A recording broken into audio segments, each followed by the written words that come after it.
मैं कभी नहीं चाहता, मेरा कोई एजेंडा नहीं है कि मैं मंदिर बनाऊं, कि मैं तीर्थ बनाऊं, कि तीर्थों का उद्धार करूं।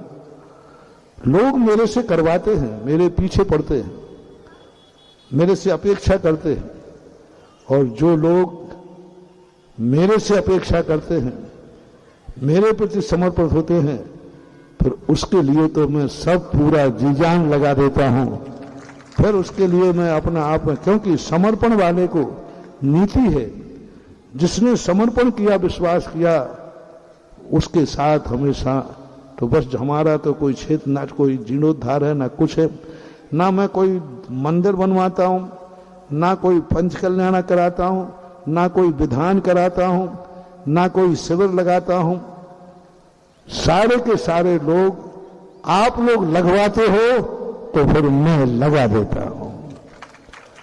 मैं तो बहुत, अब मैं क्या करूं, देख लिए कटनी के बाद लोग ऐसे पड़ गए, ऐसे पड़ गए, समर्पित। कई लोगों को इस पे ईर्षा होती है कि सब लोग सुधा सागर के समर्पित क्यों पड़ते हैं, उन्हीं के पीछे क्यों जाते हैं। अब मैं क्या करूं बताओ। मेरी आलोचना करने की अपेक्षा कमेटी को करो, कमेटी से कहो कि तुम सुधा सागर के पास मत जाओ, उनको समर्पित मत करो। मैं तुम्हें रास्ता बता रहा हूं, ताजश्री जैसा। जब ताजश्री ने बताया था ना कि हमें कैसे तुम जीत सकते हो, तो मैं बता रहा हूं कि कमेटियों को भड़काओ। और भड़काने का एक तरीका और है, हमारे प्यारे दाताओं को भड़काओ कि जहां सुधा सागर का आशीर्वाद हो वहां अपन को 1 रुपया दान नहीं देना। बस तुम हमें काबू पालोगे, फिर हमारे तो हथियार ही 2 ही हाथ है। एक हाथ है दातार और दूसरे हाथ है कमेटी, और ये दोनों को तुम फोड़ दो, हम दोनों हाथ हमारे रहित हो जाएंगे, हम कुछ नहीं कर पाएंगे। अब मैं खुद अपना रास्ता बता रहा हूं, मेरे प्यारे दुश्मनों, फिर भी तुम फेल हो रहे हो, मैं क्या करूं। मैं खुद रास्ता बता रहा हूं कि तुम दातारों को, और जितना तुम रोकोगे दातारों को, या तो मेरी कुंडली में लिखा है, या मेरे भक्तों की कुंडली में लिखा है, या कुदरत ने लिखा है, तुम जितना दातारों को लोगोगे, दातार उससे ज्यादा दान और ज्यादा देंगे। मैं इसलिए दुश्मनों को छेड़ रहा हूं कि ये मेरे दातारों को भड़काएंगे, जिससे दान दूना हो जाएगा, जिससे दान दूना हो जाएगा। हुआ ऐसा, कई स्थानों पर हुआ। और जितना ज्यादा जो कमेटियों को रोको, आप कमेटियों को रोको, कमेटियां नहीं जाएंगी, हम कुछ देंगे। लेकिन क्या करें, कमेटियां मेरे पीछे पड़ती।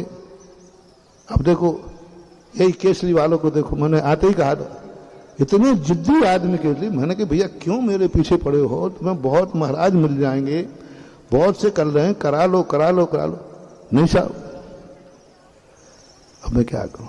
गौसलपुर, मैंने तो गौसलपुर की खुली घोषणा की थी कि सारे भारत के लोगों ने सुनो, गौसलपुर डूब रहा है, जिसको बचाना हो बचाओ, सुधा सागर के जाने के पहले बचा लो, नहीं तो पता नहीं मैं क्या करूंगा। फिर कहोगे महाराज ने ध्वस्त कर दिया, फिर कहोगे महाराज ने ये करा दिया, महाराज ने वो करा दिया। सबसे मेरा कहना है, जहां जहां मैं जाऊं, मेरे जाने के पहले तुम काबू कर लो, तुम उसको कब्जे में ले लो और उसका विकास कर दो, लोग अपने आप। लेकिन कोई गौसलपुर 2 महीने पहले कहा था, 1 महीने पहले, पर किसी ने एक फोन भी नहीं किया, चिंता मत करो, गौसलपुर का विकास हम करेंगे, गौसलपुर का पूरा मंदिर हम बनाएंगे।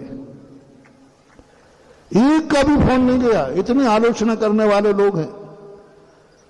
कमेटी से भी घोषणा कराई कि जो भी व्यक्ति गौसलपुर को, बहौरी बंद को, और भी क्षेत्र हैं, उनको गोद लेना चाहे, वहां की जो योजनाएं हैं वो पूरी कराना चाहे, तो खुला ऑफर है मेरी तरफ से भी और समाज की तरफ से। मैंने कमेटी से पूछा, 1 महीने में एक झूठा फोन नहीं गया, झूठा फोन नहीं गया कि भाई क्षेत्र पर कोई जरूरत हो तो मुझे बताएं, मैं आपके क्षेत्र का विकास करूंगा, आपका पूरा मंदिर मैं बनवा दूंगा। एक का नहीं गया। तो ऐसे आलोचना करने वालों से, हे आलोचको, जितनी जितनी तुम आलोचना कर रहे हो, मैं उस आग में से तप करके सोने सा खरा निकल रहा। अभी संतोष जी कह रहे थे महाराज जी